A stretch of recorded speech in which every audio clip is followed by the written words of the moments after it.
আসসালামু আলাইকুম রহমতুল্লাহ। আমি সৌদি প্রবাসী। আর এই গরুটা আমি দেশ থেকে আব্বা যাই আজকে হাটে যাই গরুটা কিনছে।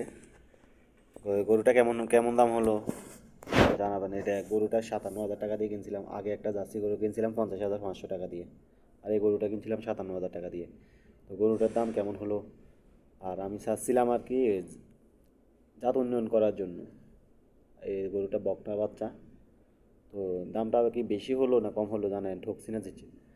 আমার আব্বু জীবাণুনাশক দিয়ে বালা করে গরুটা ধুয়ে দিল। তো আস্তে আস্তে পুরো ফার্মের গরু আস্তে আস্তে উঠামো একটা একটা করে।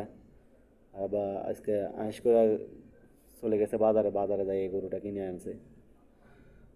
তো গরুটার দাম কেমন হলো, কি ঠকছি না দিছি, বাইরে সবাই জানাবেন, ঠিক আছে? আশা করি উপকৃত হব। আর ভিডিওটা ভালো লাগলে লাইক কমেন্ট শেয়ার করবেন। আর আমার আব্বু বলতে আছে তুই টাকা পাঠা, আমি গরু কিনে আনি বাজার থেকে। তো টাকা পাঠাইলাম, আব্বু গরু কিনে আনছে।